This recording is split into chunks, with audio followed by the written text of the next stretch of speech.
good. This is Donna Nauman, and I'm here today with Debbie Nussbaum.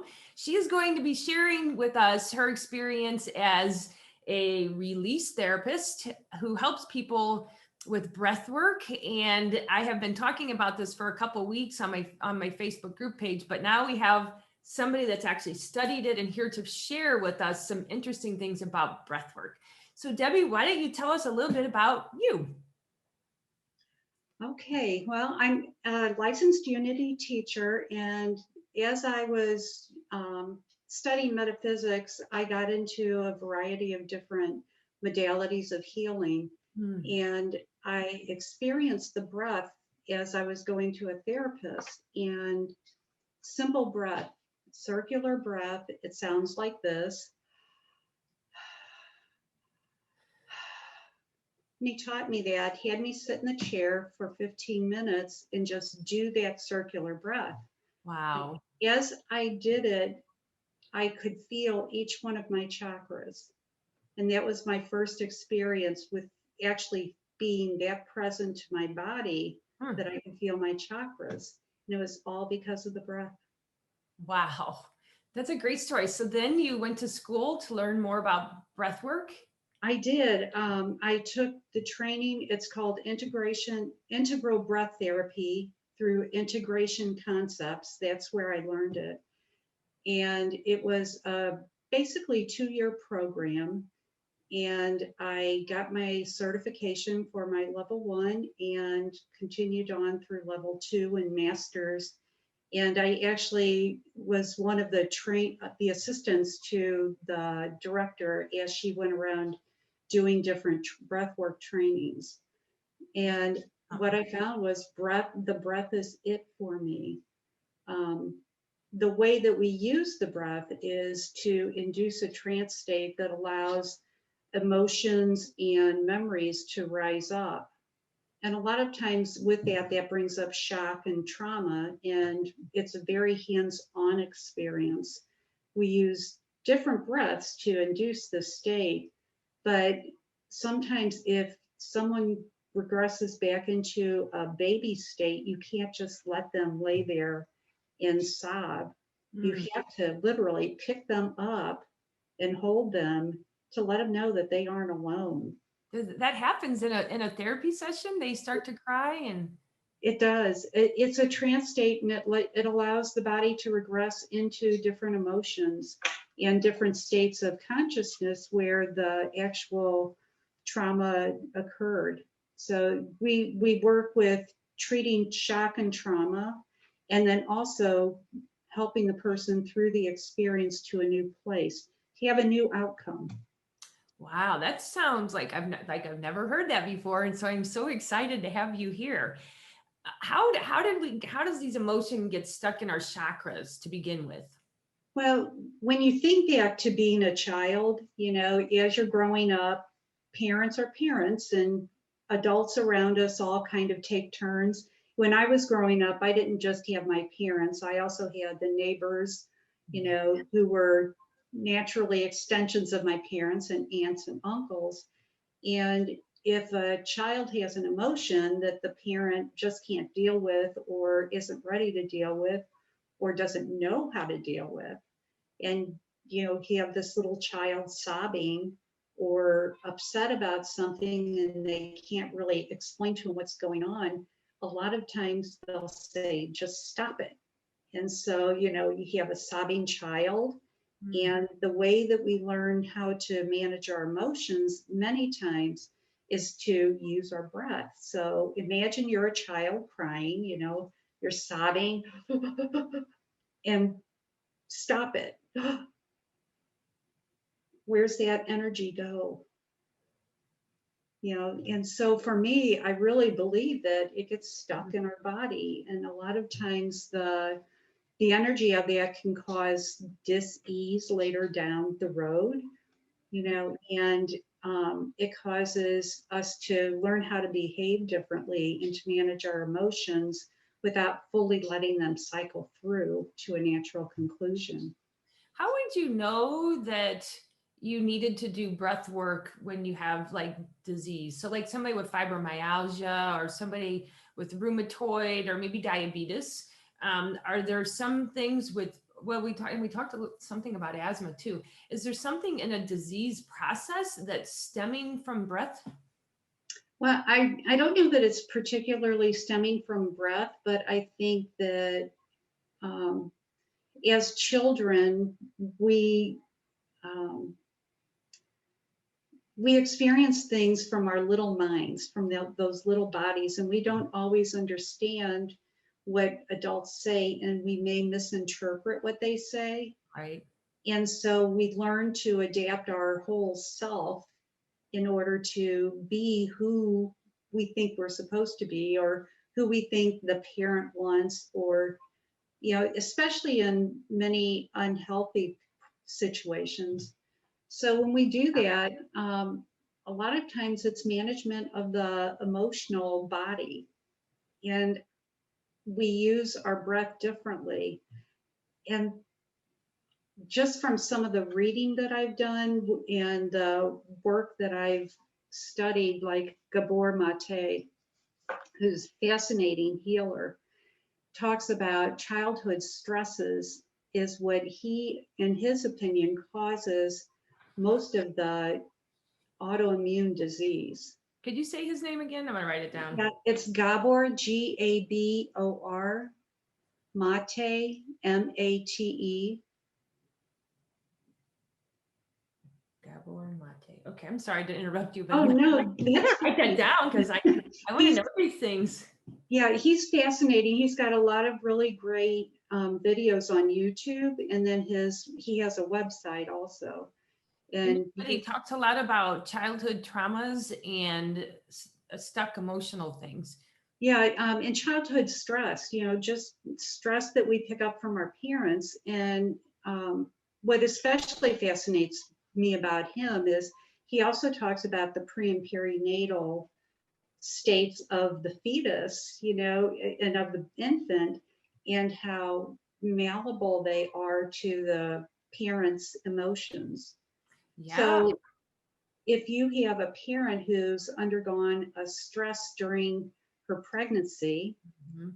and it seems natural to me that the fetus would pick that up, that we as beings, as Yeah. feeling beings, would pick that up. And so it's not just limited to when we're infants or toddlers or growing little beings, it's also pre and perinatal. Yeah. Because Part the of the breath. cortisol, so like just for the physiology, because that's kind of the part I get so excited about that. Right. The physiology of it all is that stress hormones create 1,400 different chemicals inside of our body. And so mom's like, stressed out, there's 1,400 chemicals flying all over the place. The baby's there, the blood circulates to everybody. It's not just going to the mother.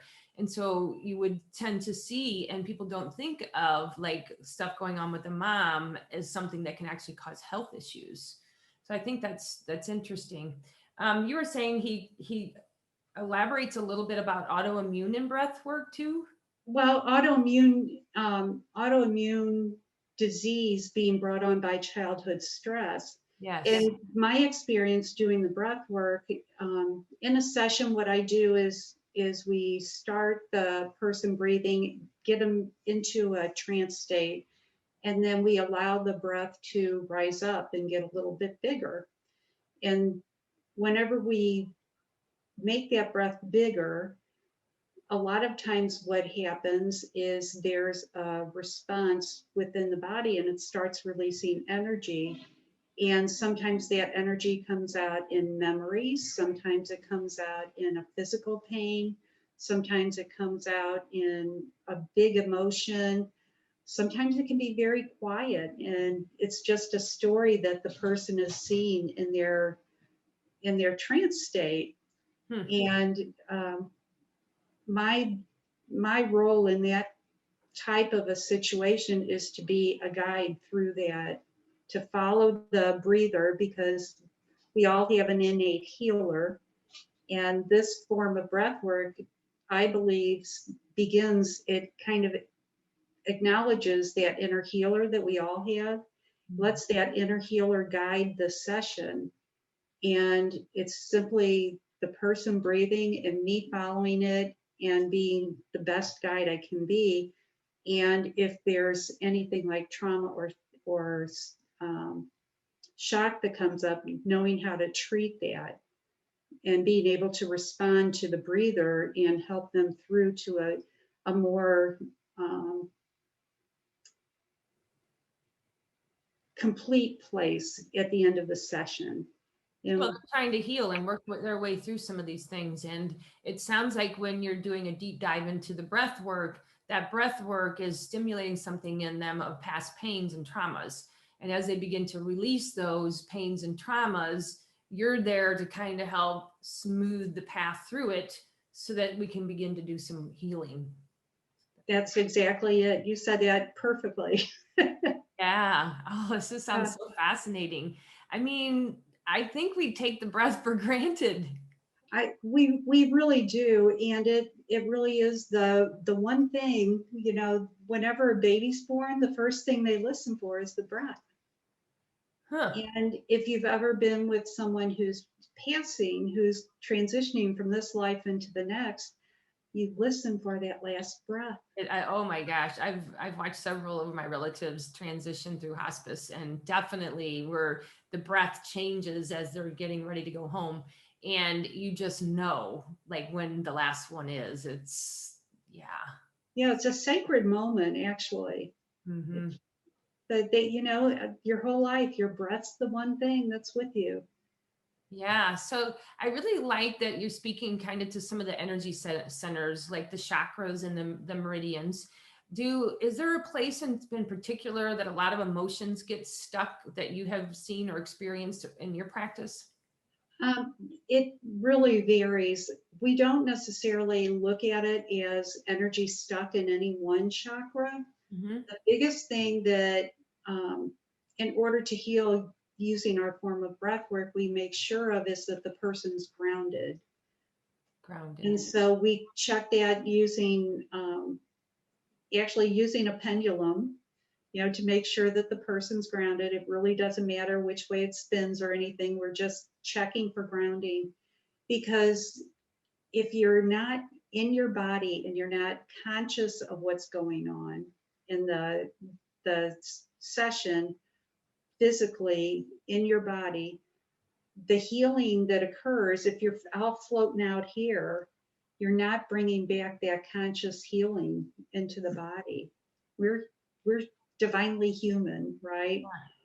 And so this is where our work is, in the human body.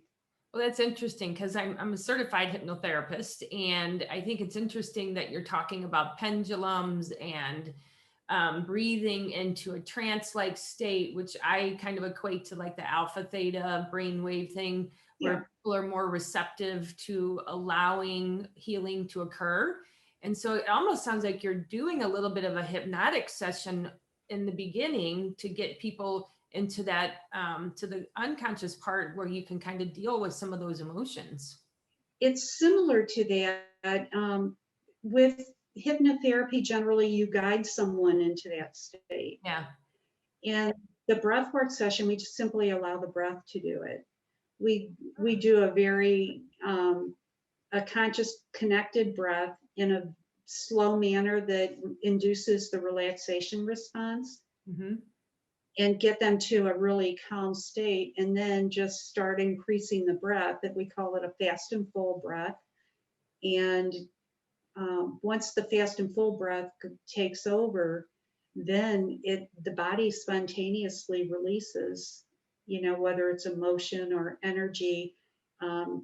It's amazing in a session to watch people, because their bodies can move in ways that they normally can't move when they're conscious. It can happen. Not Huh. always, but it can happen. And it's fascinating to see the different ways. Every person I've ever been with has their own individual session. Wow. How long is a session?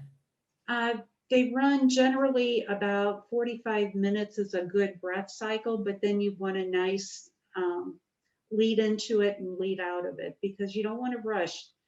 The best thing is to make sure that somebody is fully back embodied, Mm-hmm. grounded before they leave a session. And we start off with an intention, and we leave with an affirmation.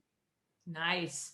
I mean, since I've been like over the last couple of weeks, I've been really doing a lot of focus on the breath, just knowing that we were having an interview, and I've listened to a couple podcasts and really learning some of the physiology components, and how we don't really breathe that deep, and how when we don't breathe very deep, we're losing like that full expansion of our lungs, which could possibly put us at risk for different kinds of infections. And could you speak just a little bit to that? Yeah, that's so true, because we're generally, as we grow up, we all have distortions in our breath. Many people in our culture, in the North American culture, are chest breathers, which means we breathe up here. And if you've ever noticed that when you get upset, you start hyperventilating, your breath goes higher and it's quicker. And that actually induces a physiological response within your body of fight, flight, or freeze.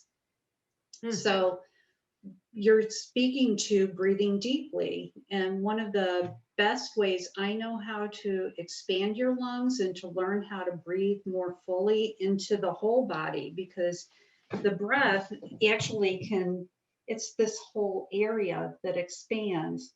You can even breathe into your back right there. Huh.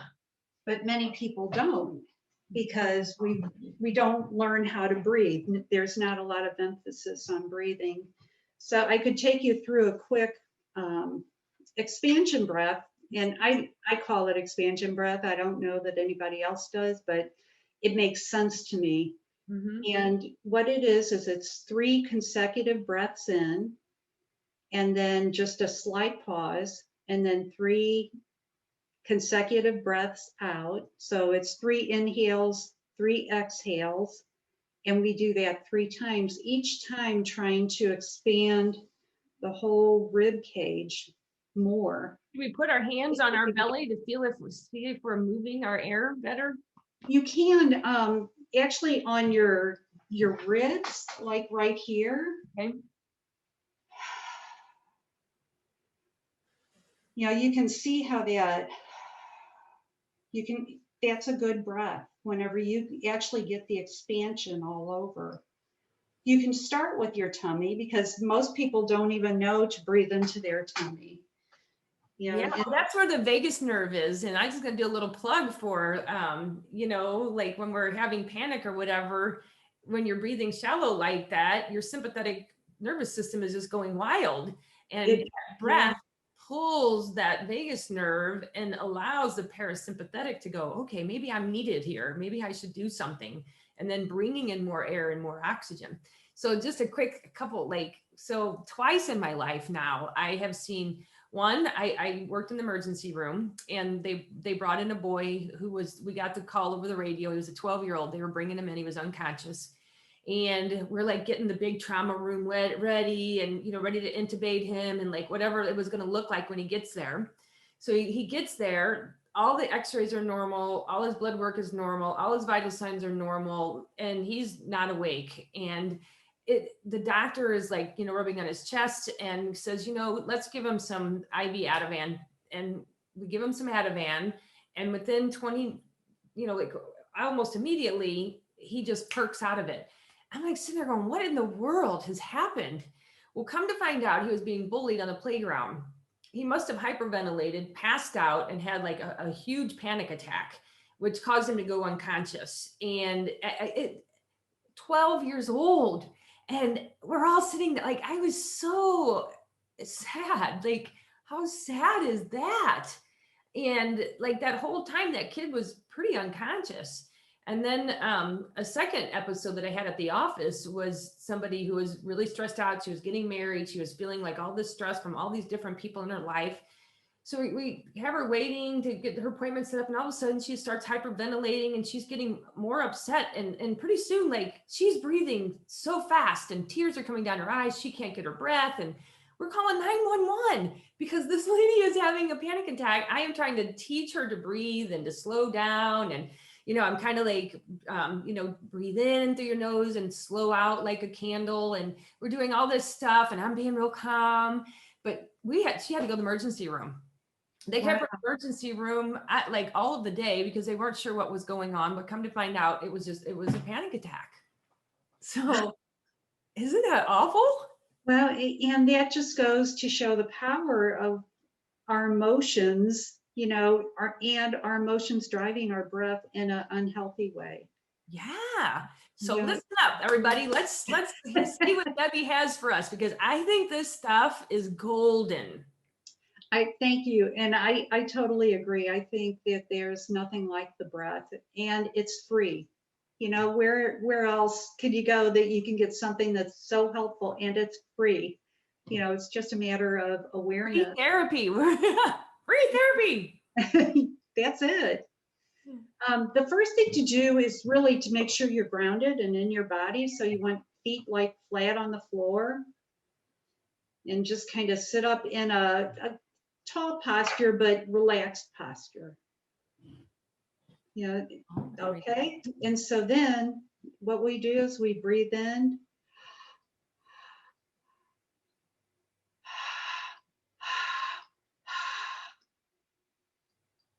and just a little bit bigger the next time. So then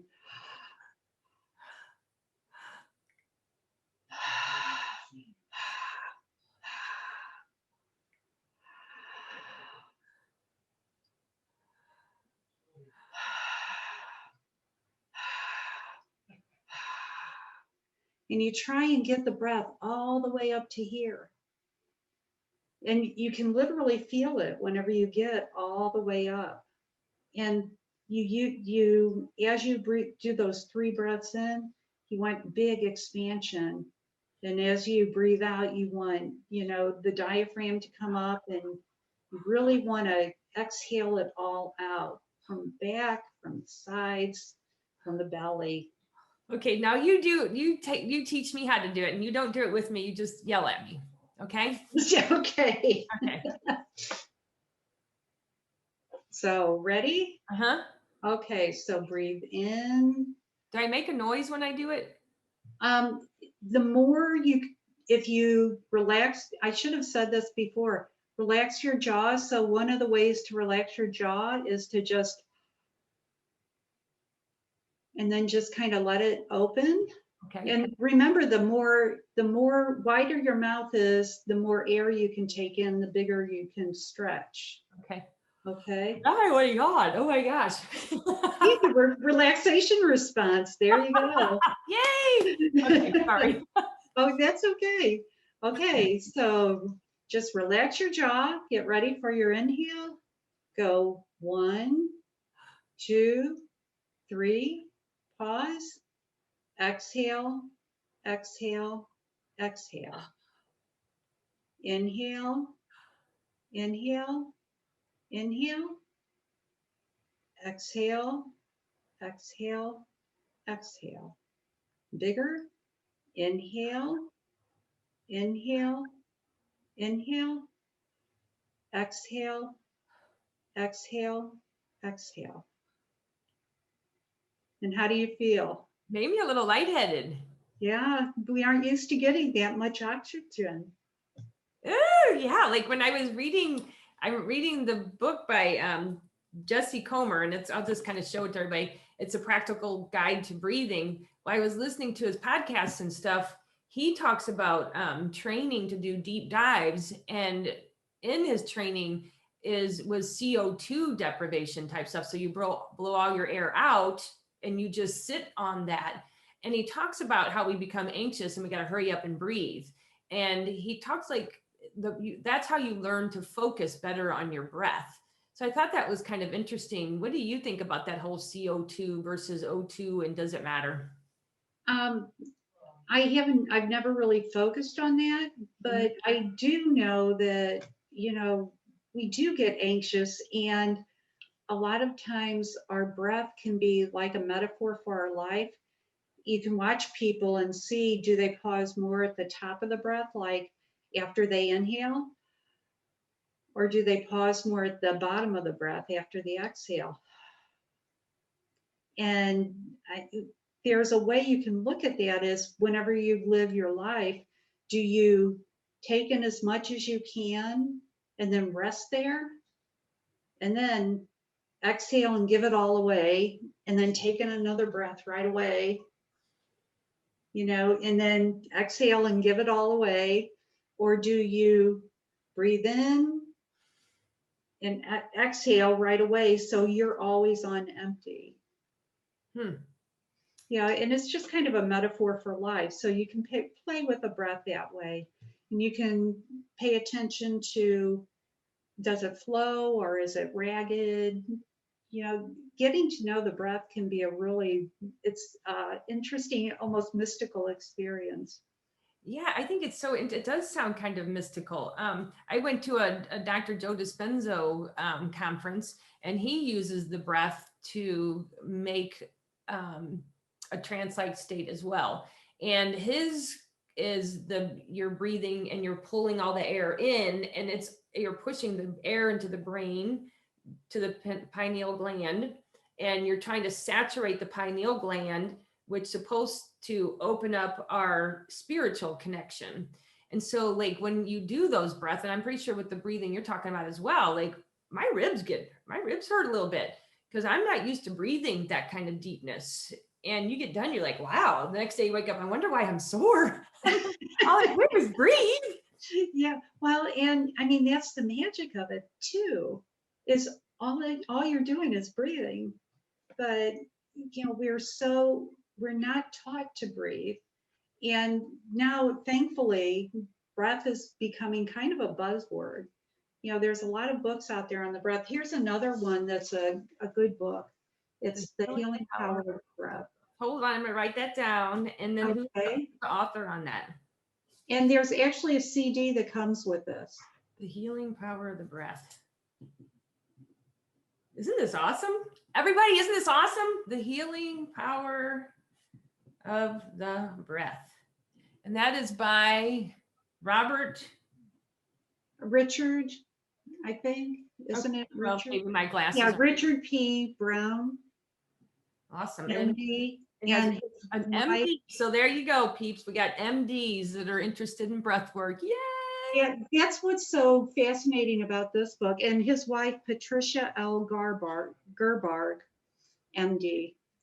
And they actually took a breath around the world to places where there was a lot of war and trauma. And they taught people who had experienced a lot of the trauma a 6 breath a minute breath. There's something about slowing that breath down. We typically breathe how many breaths a minute about? Between 12 and 14. And that's normal. Some people breathe all the way up to 20 breaths a minute, that would be a really high chest breath. And then some people who, amazing yogis, breathe only like 4 or 5 breaths a minute. And for me, that's like way slow. But and 6 breaths a minute isn't something that you'll do throughout your day. Right. It's really a practice. That's kind of what like, have you looked at some of the research by HeartMath? Yeah, I have. In fact, I've got my little thing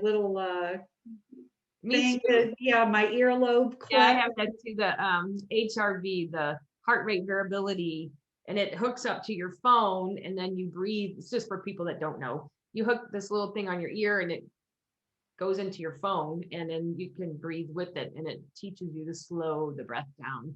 Well, and it's actually heart coherence is what it takes you into, so that your breath is in coherence with your heart. And, for me, that's a mystical experience too. Yeah, so breath is spirit. Yeah, so tell me a little bit about spirit and breath, because I'm very fascinated about connecting with spirit and hearing God and feeling the spirit energy around me. Is there a particular breath that I could be doing during my meditation sessions that may just give me a little extra relaxation, I guess, into what I'm doing? Yeah.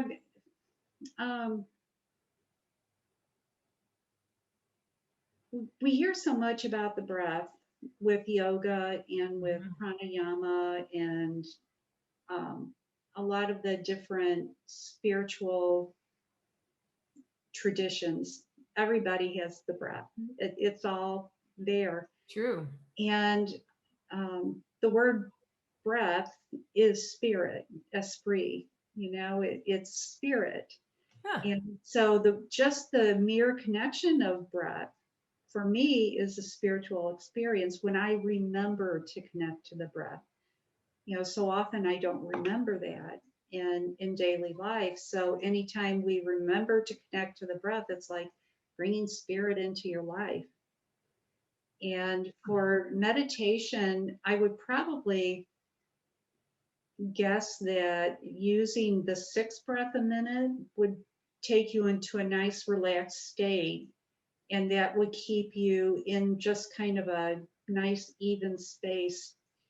But it almost has to be either you're going to be very conscious of your breath in that type of a state, or if you want to meditate to let go, it would have to be an automatic breathing cycle. Hmm. It's interesting, isn't it? It really is. And that's just my opinion. Everybody's going to have their own way to connect to it. And there's really, in my experience, each person connects in their own way. Also, what about, just because COVID is a thing, and could you speak a little bit about asthma and COVID and opening the breath, using the breath as a form of exercise to help maybe even prevent, making sure that the lungs are in a preventive, fighting an immune type thing? Yeah, the more you oxygenate your body, the more your immune system is going to be stronger, or the stronger your immune system is going to be. Um, my understanding, what I just learned in the past year, is that with asthma, it's the exhale that doesn't fully get pushed out, that you don't fully exhale, and that lowers your ability to inhale more fully. And so it makes sense to me that we want to focus on both inhale and exhale in order to kind of balance out the breath a little bit. And with COVID, it's just fascinated me that COVID did a lot of things to us. It takes away the ability to breathe, because that's one of the symptoms of COVID is people have to be intubated. They can't breathe on their own. And then it separated us. In order to stay healthy, we had to stay away from each other. And it it was so curious to me that it was attacking the very system that keeps us alive. Hmm. And so in the beginning, there were some really fascinating videos out there of doctors in ER rooms who were teaching people how to breathe into their back. And he would have them lay prone on their chest and expand their breath into their back. And you can do that. You can practice yourself just by putting your hands on your back and seeing if you can make those hands move. That is not a breath we do every day. No, it's not one Think that about people it. even think about. But that, in from what he was saying, is he was trying to get to people, healthy people, to learn how to breathe like that, so that if they got COVID, that would help them through the process, and Mhm. possibly not let their bodies get so attacked by the disease. Yeah. Oh my gosh. Yeah. I kind of like felt when it all started, like really, it's an eye-opening experience to what is your health like? What do you do to promote your immune system? And, like there's even a lot of information breathing through your nose, because the nose is, fights off bacterias and fights off viruses, and it humidifies the air as it goes to the lung. And so, people who are mouth breathing are just breathing in without the filter. And so we really need to be conscientious about also breathing through our nose. So it's just like been so interesting, really, like there is things that we can do. My husband had COVID, and I made him walk, so that he was expanding his lungs. And instead of laying in bed, because when we lay down and we're flat, all the fluid goes this way. And when we stand up, the fluid goes down. So then if you're walking, here's my little balloon. If you're breathing, every time you breathe, you're making those lungs bigger. And then when you're letting it out, and if you're laying down though, it's making the air go everywhere. So I guess my story to that is we need to be breathing correctly, and we need to be conscientiously breathing for spiritual purposes. It sounds like spiritual purposes, for meditation purposes, for reducing our immune keeping our immune intact. Maybe even for mentally, as far as stress and anxiety and panic attacks. And can you think of other things that we should be using the breath for? Well, it strikes all areas of our life: body, mind, spirit, emotion, you know, and it really does cover all those areas. Um, Yeah. my teacher had a picture of like a layer cake, a 4-layer cake, and she said that if she had really been thinking about it when she created that little graphic as showing the breath, body, mind, spirit, emotions, that she would have used like the eggs as one thing and the flour as another, because really it's the mixture of all of them into who we are. Mm-hmm. The breath is really part of that. It touches every part of our body. Mm-hmm. It's through our bloodstream. It's how we regulate emotions. It's how we connect to spirit. It's everything. In this book, they do talk about the emotions. They talk about how doing that 6 breath a minute for 10 minutes twice a day or 20 Wow. minutes a day can reduce depression by 62%, I believe is the So number. 6 minutes, 2 times a day. No, 6 breaths a minute, 10 minutes at a time or 20 minutes a day. And it reduced it by how much? I believe they said 62%.